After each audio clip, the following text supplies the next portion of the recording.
it looks as if we're almost live. Here we go. We're live now. And folks, we're doing an emergency video on the fly, and such a sense of urgency this morning. We can't wait on this. And Rick of Midwest Swamp Watch has some tremendous updates to give us and some new information about a surprise special election. He told me some things this morning I had no idea were going on. And everyone needs to know this, because you're not going to see this in the Rochester media bubble media. And I'm afraid to say maybe even our own political parties a little bit slow on the uptake here in Olmsted County. So, Rick, can you please inform us what's happening? Yeah, so actually what's happening in CD1 is you may not realize that your race with the passing of late Representative Jim Hagedorn is that you have now entered the center stage in the country as being a bellwether race that will take the temperature for the entire country as to a predictor as to how the rest of the House and Senate is going to potentially flip in the fall elections. And so I truly believe, and we're already starting to see this. So this is where my political science background comes in. Graduated from the University of Minnesota. These nerd glasses are absolutely official. And so I was kind of keeping track, and it's really exciting for CD1 in that you're going to have a very vibrant primary. We already have 6 Republicans that have officially filed for the election. We're assuming that Jennifer Carnahan, the late congressman's wife, will also be entering the race. She brings with her his war chest. So that already brings a sufficient starting gate for the race. There's already 3 Democrats that have entered the race, and one of them is actually really interesting. Richard Painter actually worked for the Bush administration, is an attorney, has good work in ethicals areas from Sarbanes-Oxley to campaign finance reform issues. So he's one to watch on the Democrat side since he was a former Republican. This makes things a little bit interesting. There is a little footnote here in the race in regards to election integrity, is that George H. Culber, he's a Democrat, and in his filings, he registered at the UPS store in Faribault. So that's a little news tip for you. So when we talk about election integrity, you guys even have candidates that are registering at places that are not legal to actually vote from, because it has to be a place of residency, and residency is defined in one of the pieces as the place where you would normally sleep. So I don't know about you, but I certainly cannot fit in one of those little boxes.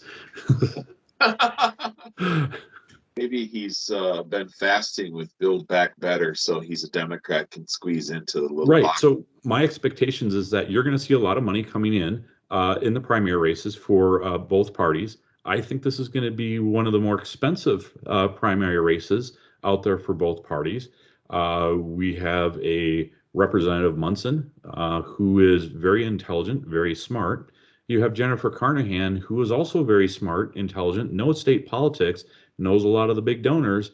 And so it's going to be interesting to see how those two at a minimum go head to head. But also there's some other good Republicans that are filing in as well. And so you really have a significant stable of Republicans that are running. And so your convention in CD1, if you choose to have one, could actually set the primary stage as to who could win the primary for the Republicans in CD1. Now, as part of this, I think you're going to see a lot of outside money coming in from the national groups into CD1 once your primary folks are established and we have the head-to-head race between the Democrats and the Republicans going into the August election. What's interesting is that you poor folks in CD1 in the August election, you're going to have potentially 2 ballots. You're going to be voting in the election, the general election, for this special election to seat Hagedorn's replacement. And at the same time, you're going to have another ballot that could be a primary ballot that you're looking at your gubernatorial primary challengers, as well as a potential CD1 challenger for the next year's term. So this is going to be a very vibrant, confusing race for some people. So I need everybody to wakey, stay tuned, get engaged, because I believe this is going to be one of the most expensive congressional races in the United States in an off-year election, because it is so near and dear to the general election coming up for the Democrats, and they have a lot to lose with higher gas prices, higher inflation, food prices. This is the race to watch. Rick, that's a beautiful framing of the importance of this issue and how this election will send a message to the entire. It's a bellwether election, as you said. Yep. And wakey, when you broke the news to me this morning, and I had no idea that there's these 7 fellows running. Some of these names I don't know, some of them I know, but you told me the information from Secretary Simon's own website that Bob Carney, Republican, is running. Ken Nowitzki is running as a Republican. Brad Finstad, Jeremy Munson, Kevin Kochina, and Roger Ungemak. So these are the Democrats, and then the Republicans, and then on the Democrat side, Richard Painter, as you mentioned, and then Richard Reisdorf with the Legal Marijuana Now Party. Okay, right. And then George Callbearer and Sarah Bill Hackey, because one name isn't enough. But this lineup of candidates, like you said, it means there's going to be lots of official money rolling in, lots of license plates from out of town rolling around CD1, lots of license plates from DC, Virginia, New York. The usual characters will be coming out here and parking. We know where they hang out. But all of these operatives will be down here in Olmsted County. And I had to say, one of the Olmsted County Executive Committee members is not excited about the prospect of a primary because, in his words, it's going to be a headache, time, money, energy. And this is in a county where they want us to think everything's nonpartisan and politics doesn't exist. Right. So inside Rochester, we're kind of in a media bubble where we're led to think that we're all just getting along and politics isn't real. Nothing's real. It's nonpartisan. So they're going to have a hard time keeping that genie in the bottle once all these issues begin to get discussed in the public. They already don't want us to sort of believe that the election season has even begun. But how do we get in front of this whole absentee ballot process, or is there anything that we should do next? We need to have you back for another meeting in Olmsted County, actually, right in the heart of Rochester. Yeah, actually, there's a lot that one of the things, the beauty of this special election is that you're actually going to have more bites at the apple to clean up the voter registration rolls before the general election in November. And so if you guys do things right on both parties and even the third party that's entered in, you are going to have a lot of evidence of mailers that are going out to residential addresses, and any of those that bounce back, you should have a discussion with your county administrators to make sure, or your election officials actually, to make sure that those voter rolls are cleaned up, because any of those return mails, those are voters that don't live there anymore. And so we should have the county election officials investigate if those people have actually moved to another area or registered somewhere else. So it's actually a great way for the Republicans and Democrats to clean up their voter registration rolls. So that way, when the general election comes in, you're going to have a much better, cleaner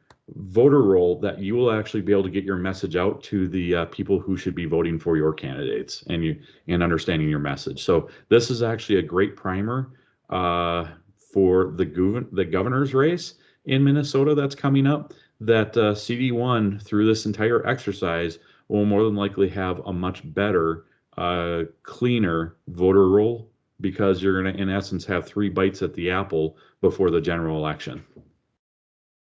Rick, is there anything about the teams working here in Olmsted or other parts of Minnesota, but particularly to Olmsted and CD1, is there anything about our teams that you would want to share as far as an update of what's been going on, or do you want to save that for another time?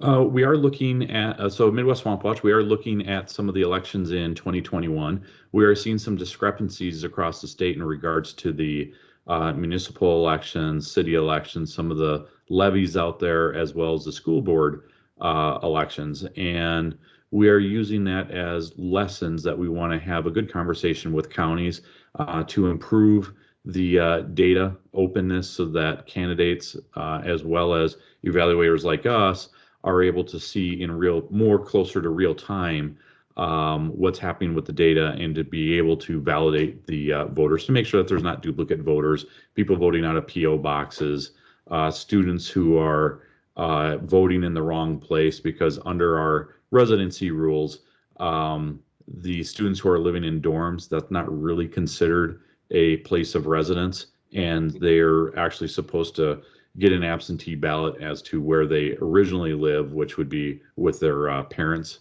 precincts. So those folks who are out of state should be, who actually have residency outside of the state, should not be participating in the special election, for example. And so we're going to be trying to watch out for that as well. And we want to make sure that people who are potentially traveling during the summer vacation time are getting their absentee ballots and making sure that they're part of the process as well. And since Minnesota has such a generous absentee balloting period, there's no excuse for you not to vote in a special election. So it's all hands on deck. And if you truly want to be represented by local folks and you want to get rid of the national influence, it is time for local people to be engaged. Oh, absolutely. And I was hoping to be able to pull up the agenda of the next voter integrity or election integrity meeting here in Rochester. I'll include the details to that meeting in the description below this video, because we want people to know that upcoming, and I believe it's March 15th. Monday? Is March 15th the Monday? So anyway, I'll put the details below the video, because we want to make sure that everybody gets to the next meeting of the Olmsted County Voter Integrity Meeting. It's a special committee on election integrity that's operating here in Rochester and all of Olmsted, actually. Is there anything you want to say about dead voters in Olmsted County at this point, or do you have any updates more specific to the issues that they found? Because I mean, we could sort of compress two videos into one at this point. Not yet on that part. I want to stay focused on this upcoming election and also the positivity. I mean, one of the things that Minnesotans need to be proud of is they had record turnout in the precinct caucuses in Minnesota, that it was literally a 64% increase over the 2018 numbers when you look at the gubernatorial straw poll. So I really see the energy in Minnesota, and there's potentially a significant tidal wave of change coming to Minnesota elections. And so I think nationally, the Democrats are on their heels with so many of the policies that are in their face.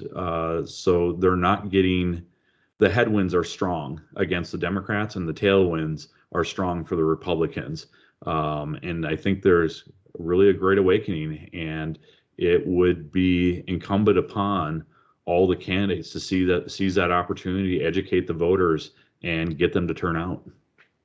It's really a great opportunity for our political class of activists who lead the party at the executive level and at the central committee level to earn their stripes and show us what they've got, because some of these things are issues that they vowed to take care of or promised to take care of. So we got to have eyes on, turn up the heat a little bit so we all get more involved. And Rick, is there any final words you want to say, or have we pretty much touched all the bases here in this emergency? I think we're good. Video? Yep.